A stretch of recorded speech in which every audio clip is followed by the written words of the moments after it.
सुप्रभात दर्शक बंधु। आज हेउछि अगस्ट मास 31 तारिख रविवार। आसंतु आज देश विदेशर प्रमुख खबर गुड़िक उपरे नजर पकाइबा।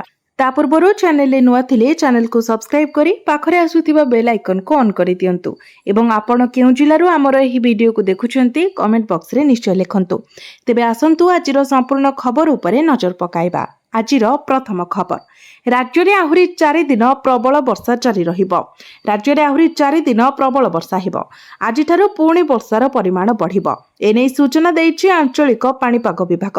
पाणीपाग विभाग अनुसार उपकूल, उत्तर, पश्चिम और आभ्यंतरीण ओडिशा रे प्रबल वर्षिबा नै सतर्क सूचना जारी करा जाइछि।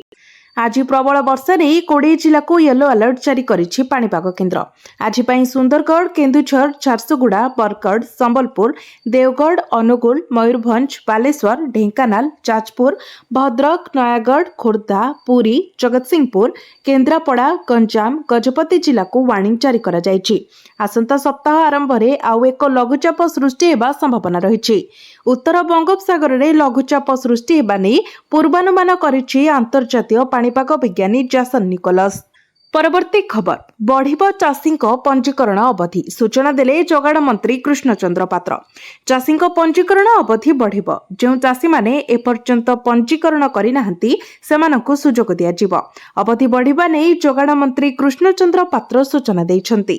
से कहिसंती जे चलित वर्ष रेकर्ड संख्यक चाषी पंजीकरण करिसंती।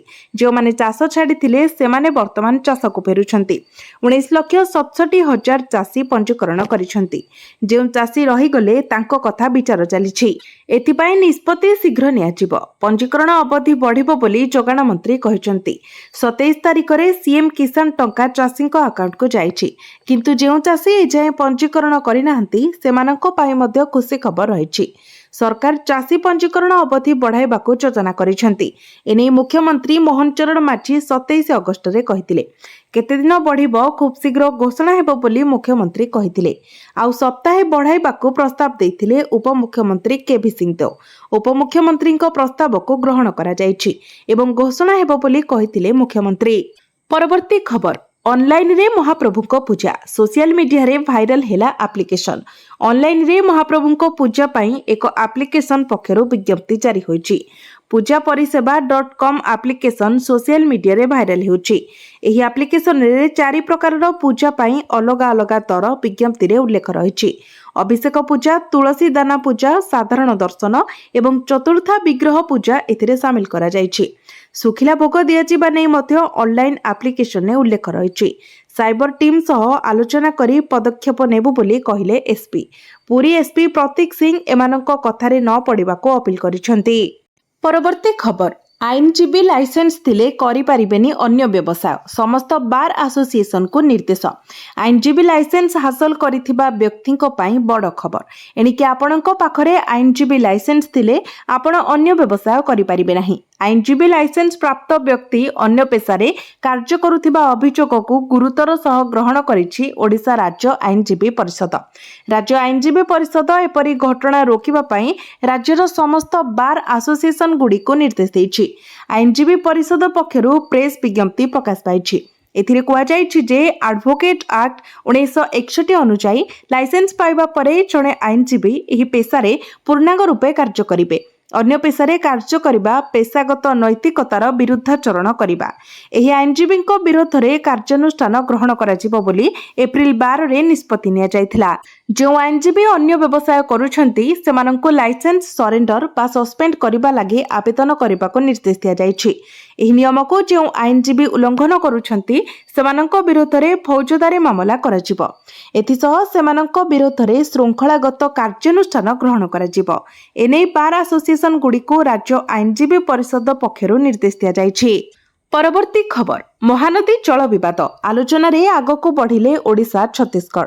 महानदी जल समस्या उपरे आलोचना पई ओडिशा एवं छत्तीसगढ़ मुख्य सचिव वरिष्ठ जल संपद अधिकारी मानक सहित एकत्रित होइथिले। आलोचना एवं सहयोग माध्यम रे एक पारस्परिक लाभदायक समाधान पई उभय राज्य आंतरिकता एवं सौहार्दपूर्ण भावरे कार्य करबाको सहमत होइथिले। गुरुत्वपूर्ण समस्या गुडी को चिन्हट एवं समाधान करबा पई उभय राज्यर EIC नेतृत्व में वैषयिक कमिटी गुड़िक सेप्टेम्बर में साप्ताहिक बैठक करिवे बोली सहमत होइथिले। कमिटी गुड़िक महानदी जल बंटन उपरे दृढ़ समन्वय पाई एक संस्थागत ढांचा सृष्टि करबा उपरे मध्य आलोचना करिवे। अग्रगति समीक्षा करबा एवं आलोचना को आगकु नेबा पाई अक्टोबर में उभय राज्यर जल संपद सचिवक सहित मुख्य सचिव स्तर में एक बैठक आयोजन करा। सुविधा अनुसार डिसेम्बर सुधा ओडिशा एवं छत्तीसगढ़ मुख्यमंत्री परस्पर को भेटी अग्रगति समीक्षा करी उभय राज्यर लोकंकु स्वार्थ को दृष्टि रखी महानदी जल विवादर एक सौहार्द्यपूर्ण दीर्घकालीन समाधान खोजिबा प्रयास करिवे। परवर्ती खबर बालीजात्रा प्रस्तुति निमंते जिला प्रशासनर प्राथमिक बैठक। कटक बालीजात्रा उत्सव 2025 आयोजन निमंते जिलापाल एवं जिला मजिस्ट्रेट दत्तात्रेय भाउसाहेब सिंधेको अध्यक्षतार एक प्राथमिक बैठक अनुष्ठित हो जाइछि। ऐतिहासिक बालीजात्रार प्रस्तुति निमंते एही प्राक प्रस्तुति बैठक में जिला प्रशासनर वरिष्ठ अधिकारी माने अंशग्रहण करी आलोचना रे भाग नेइथिले। चलित वर्ष कटक बालीजात्रा को पूर्वापेक्षा अधिक आकर्षणीय करिबा पई प्रत्येक विभाग रे उत्कर्षता प्रतिपादन करबा उपरे जिलापाल गुरुत्व आरोप करथिले। बालीजात्रार भित्तिभूमि निर्माण परिमल व्यवस्था धूଳି नियंत्रण आदि कार्य को अधिक उन्नत मानर करबा सह पूर्वापेक्षा अधिक जनोपयोगी करबा निमंते गुरुत्व देबाको आलोचना करा जायथिला। बालीजात्रा परिसरभुक्त पड़ियार समग्र अंचल को चलचंचल व्यवहार सह यात्री परिवहन और जानवाहन रखिबा व्यवस्था को अधिक सुविधाजनक करबा उपरे मध्य गुरुत्वारोप करा जायथिला। बालीजात्रा कार्यक्रमर प्रत्येक विभाग रे जणे वरिष्ठ अधिकारी नोडाल अधिकारी भाबे दायित्व वहन करिवे। परवर्ती खबर राज्य में सार जोगाण रे अव्यवस्था केंद्र रसायन और सार मंत्री को चिठी लिखिले नवीन। सारा राज्य में सार जोगाण रे व्यापक अव्यवस्था कलाबजारी अपमिश्रण एवं बजार में यूरिया मिलु नथिबा चाषी कूल हंतसस्त। विभिन्न स्थान में विशेषकर आदिवासी बहुल जिले में सार समस्या उत्कट होइछि। सार पाई आज रास्ता रे चाषी और चाषी कूलर ए समस्या नहीं उद्वेग प्रकाश करिसेंती विरोधी दल नेता श्री नवीन पट्टनायक। केंद्र सार और रसायन मंत्री श्री जेपी नड्डा को पत्र लिखि सार जोगाण रे अव्यवस्था संपर्क में अवगत कराइबा सह ओडिशा चाषी कूलर बृहत्तर स्वार्थ दृष्टि तुरंत आवश्यक यूरिया जोगाण सुनिश्चित करने को श्री पट्टनायक दाबी करिसेंती। श्री नवीन कहिसेंती जे कृषि ओडिशा अर्थनीतिर मुख्य आधार और आमर 70 भागरू अधिक लोकों को कृषि ही जीविका जोगाई थाए। गत 2 दशंधि रे ओडिशा कृषि क्षेत्र में उल्लेखनीय सफलता हासिल करिथिला। 2000 मसीह चाउल पाई अन्य उपरे निर्भर करुथिबा ओडिशा आज देशर साधारण बंटन व्यवस्था को चाउल जोगाण रे एक प्रमुख राज्य होई पारिछि। कृषि क्षेत्र में वैषयिक विद्यार प्रयोग और सार विहन आदिर उत्तम बंटन ओडिशा को ए सफलता आनी देइथिला। ओडिशा रे 7.94 लाख टन सार मौजूद थिबा राज्य सरकार दाबी करुथिबा बेले चाषी किंतु सार पाउनी। यूरिया सरकारी दर ठारू उच्च दाम रे बिक्री हेउछि। ओडिशा सरकारक एजेंसी मार्कफेड चाषी बदल रे घरोई डीलर को रिहाती रे सार बिकुछि। तेणु चाषी खरीफ ऋतु रे चाष काम छाड़ी सार पाई राज्य रास्ता को ओह्लाइबा चिंतार विषय बोली श्री पट्टनायक कहिसेंती। सप्लाई चेन रो कुपरिचालना सहित सार अभाव और दुर्नीति जोगु चाषी को आज ए अवस्थार सम्मुखीन हेबाकु पड़ुछि बोली श्री पट्टनायक उद्वेग प्रकाश करिसेंती। तालचेर सार कारखाना विषय में उल्लेख करी श्री पट्टनायक कहते जे 2018 रे शिलान्यास करा जायथिबा तालचेर सार कारखाना 36 मास रे शेष हेबो बोली घोषणा करा जायथिले भी 7 वर्ष पर भी कार्यक्षम होई न पारिबा दुखर विषय। खरीफ ऋतु आरंभ रे सार अभाव तथा जोगाण रे चालथिबा अव्यवस्था और दुर्नीति को रोकिबाकू जदि समुचित पदक्षेप निया न जाए तेबे कृषि उत्पादन रे व्याघात सृष्टि सह चाषी भाई भौणी को जीविका को मध्य यह प्रभावित करिबो बोली श्री पट्टनायक सतर्क करि दैछन्ती। परवर्ती खबर संसद रे शोभा पाइब महाप्रभुंक 3 रथर चक। भारतर संसद भवन रे स्थान पाइब महाप्रभुंक 3 रथर गोटे लेखाएं चक। लोकसेवार बाचस्पति ओम बिरला श्रीमंदिर प्रशासनर प्रस्ताव को ग्रहण करिसेंती। लोकसेवा भवनर ବାଚସ୍ପତି ଓମ୍ ବିର୍ଲା ସଂସଦରେ 3 ରଥର ଗୋଟିଏ ଲେଖାଏଁ ଚକ ରଖିବା ପାଇଁ ଶ୍ରୀମନ୍ଦିର ପ୍ରଶାସନର ପ୍ରସ୍ତାବକୁ ଗ୍ରହଣ କରିଥିବାରୁ ଶ୍ରୀମନ୍ଦିର ମୁଖ୍ୟ ପ୍ରଶାସକ ଅରବିନ୍ଦ ପାଢ଼ୀ ଗଭୀର କୃତଜ୍ଞତା ଜ୍ଞାପନ କରିଛନ୍ତି। ଏନେଇ ରହିଥିବା ସରକାରୀ ପ୍ରକ୍ରିୟା ଶେଷ ହେବା ପରେ ରଥଚକ ଯିବା ବ୍ୟବସ୍ଥା ହେବ। ଏହା ଅତ୍ୟନ୍ତ ସୌଭାଗ୍ୟର କଥା ବୋଲି କହିଛନ୍ତି ଅରବିନ୍ଦ ପାଢ଼ୀ। ଗତକାଲି ପୁରୀ ଗସ୍ତ କରିଥିଲେ ଲୋକସେବା ବାଚସ୍ପତି ଓମ୍ ବିର୍ଲା। ତାଙ୍କ ସହ କେନ୍ଦ୍ରମନ୍ତ୍ରୀ ଧର୍ମେନ୍ଦ୍ର ପ୍ରଧାନ, ଅନେକ ମନ୍ତ୍ରୀ ଓ ସାଂସଦ ପୁରୀ ଯାଇ ମହାପ୍ରଭୁଙ୍କୁ ଦର୍ଶନ କରିଥିଲେ।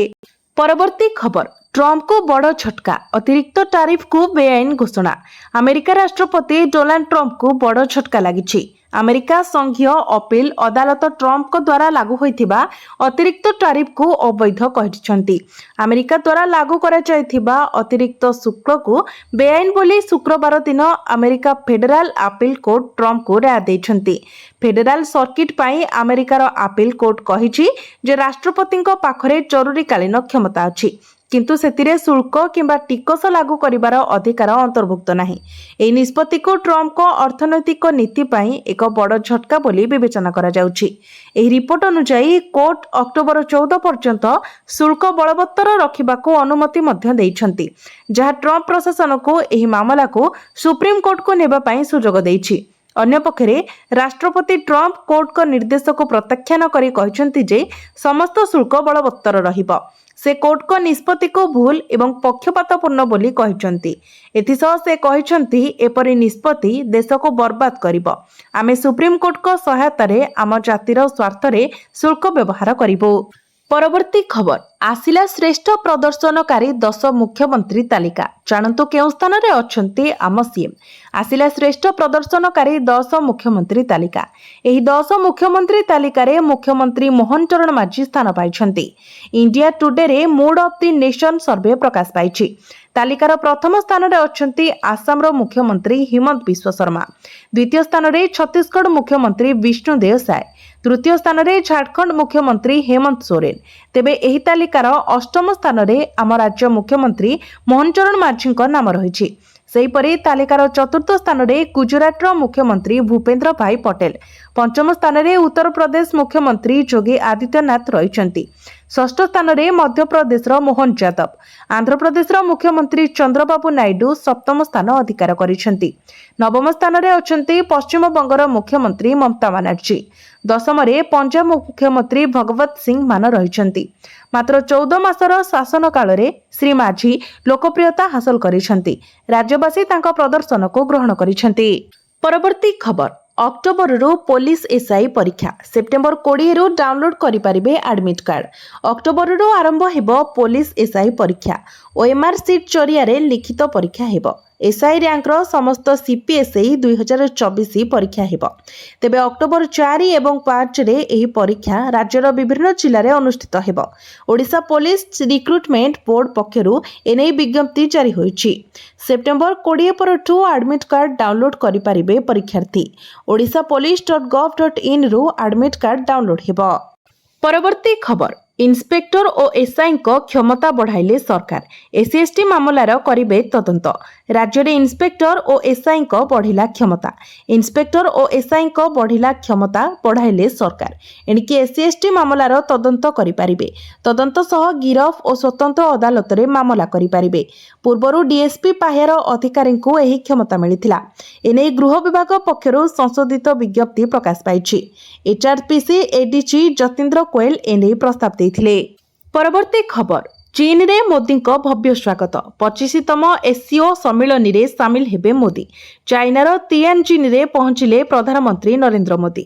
ତିଆନଜି ବିମାନ ବନ୍ଦରରେ ମୋଦିଙ୍କ ବିମାନ ଅବତରଣ ପରେ ଭବ୍ୟ ଢଙ୍ଗରେ ମୋଦିଙ୍କ ସ୍ୱାଗତ କରାଯାଇଥିବା ଦେଖିବାକୁ ମିଳିଛି। ଚାଇନାରେ ଅନୁଷ୍ଠିତ ଏସ୍ସିଓ ସମ୍ମିଳନୀରେ ମୋଦି ଯୋଗଦେବା ଲାଗି ଚାଇନା ଯାଇଛନ୍ତି।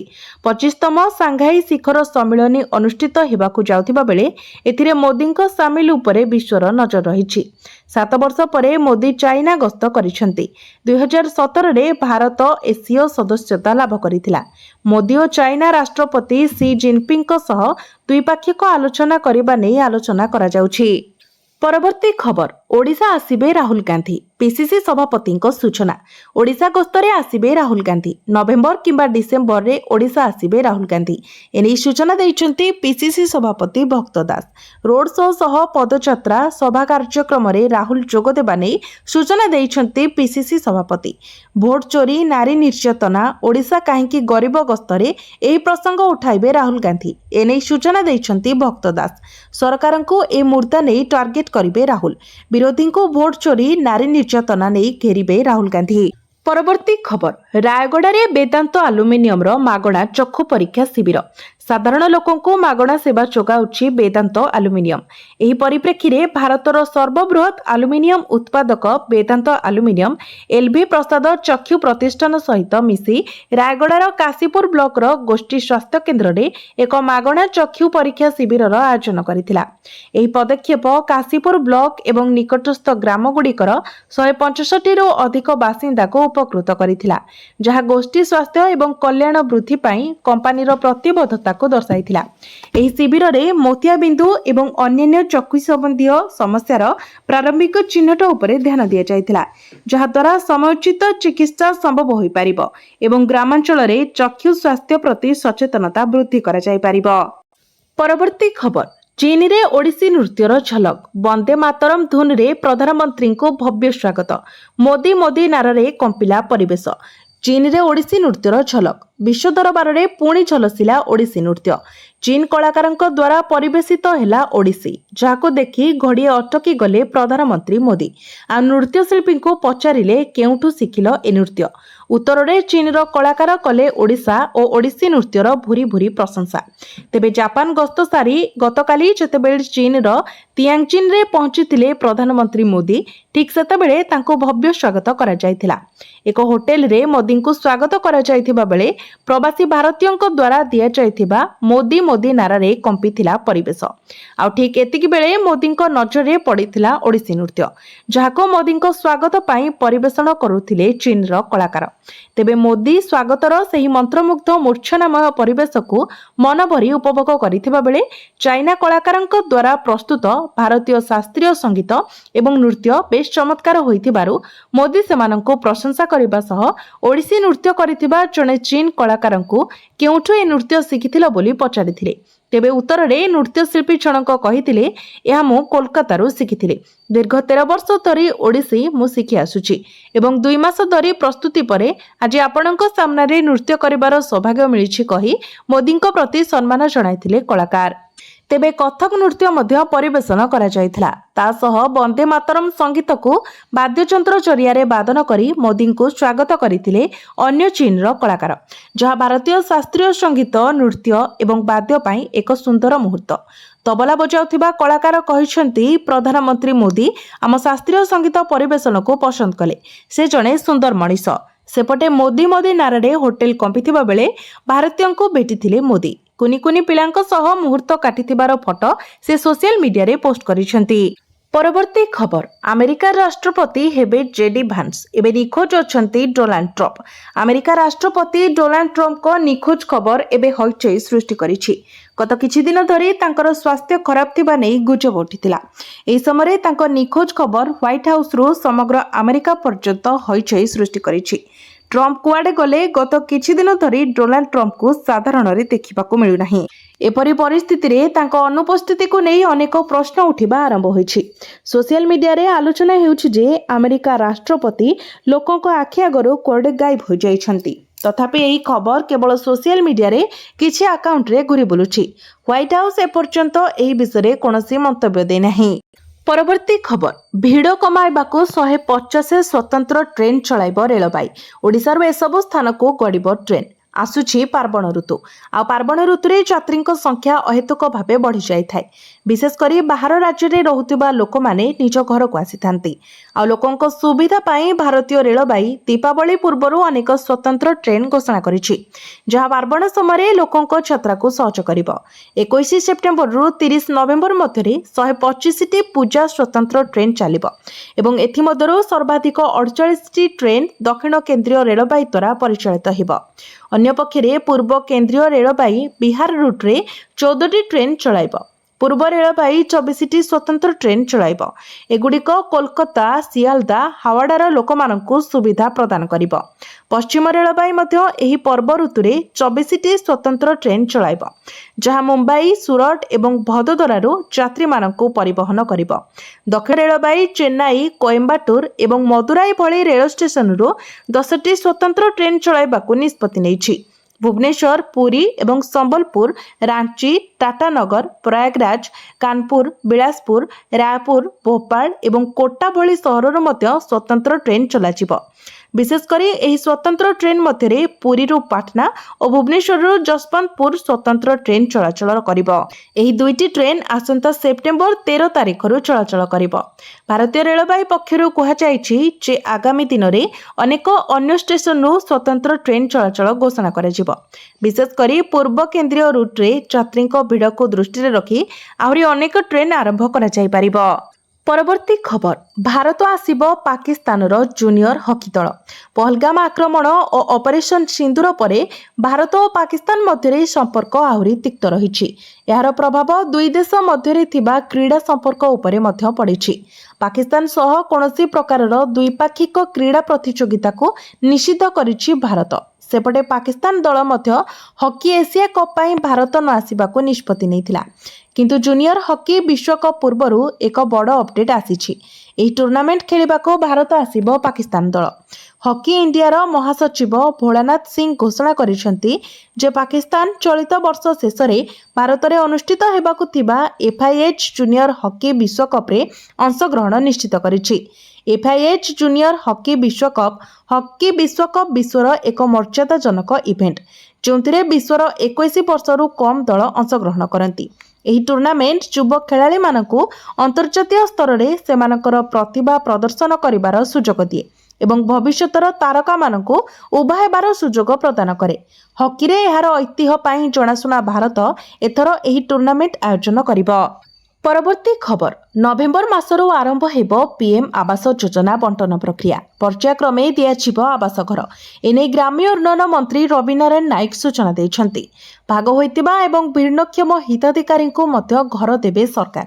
ଏହାସହ ପ୍ରଧାନମନ୍ତ୍ରୀଙ୍କ ଜନ୍ମଦିନ ଅବସରରେ ଅନ୍ତ୍ୟୋଦୟ ଯୋଜନାରେ ହିତାଧିକାରୀଙ୍କୁ ଘର ବାଣ୍ଟିବେ ସରକାର।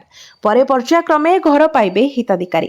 ଅନ୍ୟପଟେ ବିଜେପି ସରକାରରେ କୌଣସି ମିଥ୍ୟା ବିଲ୍ କିମ୍ବା ମିଥ୍ୟା ଟେଣ୍ଡର ହୋଇପାରିବ ନାହିଁ, ଏଭଳି କହିଛନ୍ତି ପଞ୍ଚାୟତିରାଜ ମନ୍ତ୍ରୀ ରବି ନାରାୟଣ ନାୟକ। ଯଦି କିଛି ଘଟଣା ସାମ୍ନାକୁ ଆସେ, ବିଭାଗ ପଦକ୍ଷେପ ନେବ। କେହି ଧରାପଡ଼ିଲେ ଦୃଢ଼ କାର୍ଯ୍ୟାନୁଷ୍ଠାନ ନିଆଯିବ। ଗ୍ରାମ ଉନ୍ନୟନ ବିଭାଗର ସମୀକ୍ଷା ନେଇ ସୂଚନା ଦେଇଛନ୍ତି। ପରବର୍ତ୍ତୀ ଖବର, ସୁଭଦ୍ରା ଯୋଜନାରେ ହିତାଧିକାରୀମାନଙ୍କ ପାଇଁ ଆଉ ଏକ ବଡ଼ ଆଶ୍ୱସ୍ତି।